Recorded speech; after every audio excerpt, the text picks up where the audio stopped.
ക്രിസ്തുവിലുള്ള പ്രിയപ്പെട്ട സഹോദരി സഹോദരന്മാരെ, ഇന്നത്തെ ദൈവവചനം 1 ദിവസം. ഉൽപ്പത്തിയുടെ പുസ്തകത്തിനുള്ള വായന 1 അധ്യായം 1 മുതൽ 31 വരെയുള്ള വാക്യങ്ങൾ. ദൈവം പ്രപഞ്ചത്തെ സൃഷ്ടിക്കുന്നു. ആദിയിൽ ദൈവം ആകാശവും ഭൂമിയും സൃഷ്ടിച്ചു. ഭൂമി രൂപരഹിതവും ശൂന്യവുമായിരുന്നു. ആഴത്തിനു മുകളിൽ അന്ധകാരം വ്യാപിച്ചിരുന്നു. ദൈവത്തിൻ്റെ ചൈതന്യം വെള്ളത്തിനു മീതെ ചലിച്ചുകൊണ്ടിരുന്നു. ദൈവം അരുളി ചെയ്തു, വെളിച്ചമുണ്ടാകട്ടെ. വെളിച്ചം ഉണ്ടായി. വെളിച്ചം നല്ലതെന്ന് ദൈവം കണ്ടു. അവിടുന്ന് വെളിച്ചത്തെ ഇരുളിൽ നിന്ന് വേർതിരിച്ചു. വെളിച്ചത്തിന് പകലെന്നും ഇരുളിന് രാത്രിയെന്നും പേരിട്ടു. സന്ധ്യയായി. പ്രഭാതമായി 1 ദിവസം. ദൈവം വീണ്ടും അരുളി ചെയ്തു, ജലമധ്യത്തിൽ ഒരു വിധാനമുണ്ടാകട്ടെ. അത് ജലത്തെ 2 തിരിക്കട്ടെ. ദൈവം വിധാനമുണ്ടാക്കുകയും അതിന് താഴെയുള്ള ജലത്തെ മുകളിലുള്ള ജലത്തിൽ നിന്ന് വേർതിരിക്കുകയും ചെയ്തു. അപ്രകാരം സംഭവിച്ചു. വിധാനത്തിന് അവിടുന്ന് ആകാശമെന്ന് പേരിട്ടു. സന്ധ്യയായി. പ്രഭാതമായി 2 ദിവസം. ദൈവം വീണ്ടും അരുളി ചെയ്തു, ആകാശത്തിന് കീഴിലുള്ള വെള്ളമെല്ലാം ഒരിടത്ത് ഒരുമിച്ച് കൂടട്ടെ. കര പ്രത്യക്ഷപ്പെടട്ടെ. അങ്ങനെ സംഭവിച്ചു. കരയ്ക്ക് ഭൂമിയെന്നും ഒരുമിച്ച് കൂടിയ ജലത്തിന് കടലെന്നും ദൈവം പേരിട്ടു. അത് നല്ലതെന്ന് അവിടുന്ന് കണ്ടു. ദൈവം അരുളി ചെയ്തു, ഭൂമി എല്ലാത്തരം ഹരിതസസ്യങ്ങളും ധാന്യച്ചെടികളും വിത്തുകൾ കൊള്ളുന്ന ഫലങ്ങൾ കായ്ക്കുന്ന വൃക്ഷങ്ങളും മുളപ്പിക്കട്ടെ. അങ്ങനെ സംഭവിച്ചു. ഭൂമി എല്ലാത്തരം ഹരിതസസ്യങ്ങളും ധാന്യച്ചെടികളും വിത്തുള്ള ഫലങ്ങളോട് കൂടിയ വൃക്ഷങ്ങളും മുളപ്പിച്ചു. അവ നല്ലതെന്ന് ദൈവം കണ്ടു. സന്ധ്യയായി.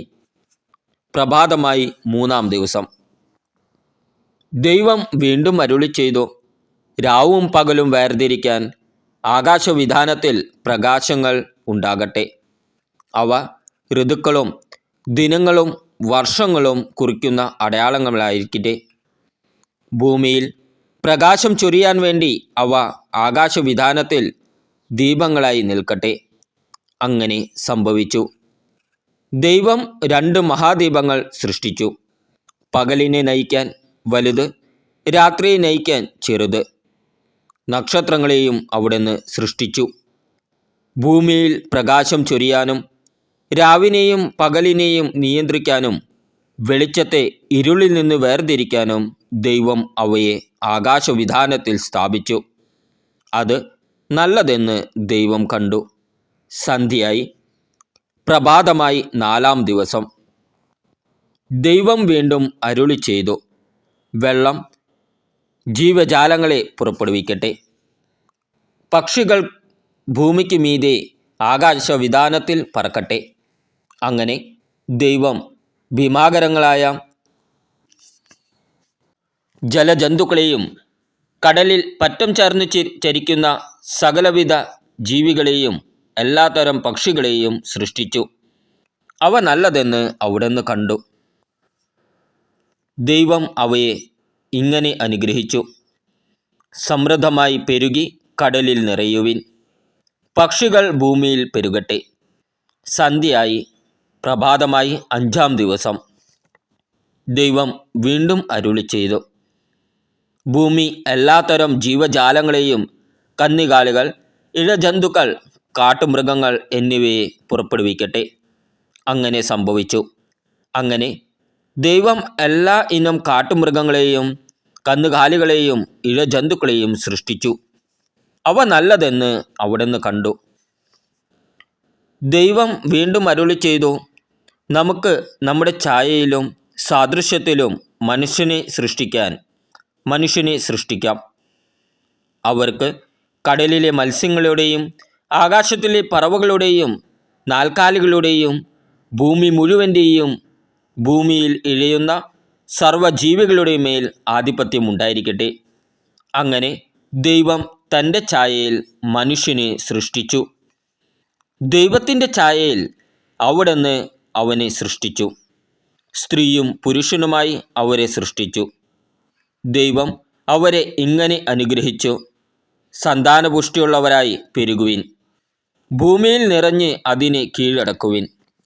കടലിലെ മത്സ്യങ്ങളുടെയും ആകാശത്തിലെ പറവകളുടെയും ഭൂമിയിൽ ചരിക്കുന്ന സകല ജീവികളുടെയും മേൽ നിങ്ങൾക്ക് ആധിപത്യം ഉണ്ടായിരിക്കട്ടെ. ദൈവം അരുളിച്ചെയ്തു: ഭൂമുഖത്തുള്ള ധാന്യം വിളയുന്ന എല്ലാ ചെടികളും വിത്തുകൾ കൊള്ളുന്ന പഴങ്ങൾ കായ്ക്കുന്ന എല്ലാ വൃക്ഷങ്ങളും ഞാൻ നിങ്ങൾക്ക് ഭക്ഷണത്തിനായി തരുന്നു. ഭൂമിയിലെ മൃഗങ്ങൾക്കും ആകാശത്തിലെ എല്ലാ പറവകൾക്കും ഇഴജന്തുക്കൾക്കും ജീവശ്വാസമുള്ള സകലതിനും ആഹാരമായി ഹരിതസസ്യങ്ങൾ ഞാൻ നൽകിയിരിക്കുന്നു. അങ്ങനെ സംഭവിച്ചു. താൻ സൃഷ്ടിച്ചതെല്ലാം വളരെ നന്നായിരിക്കുന്നുവെന്ന് ദൈവം കണ്ടു. സന്ധ്യയായി, പ്രഭാതമായി, 6-ാം ദിവസം. നമ്മുടെ കർത്താവായ ഈശോ മിശിഹായ്ക്ക് സ്തുതി.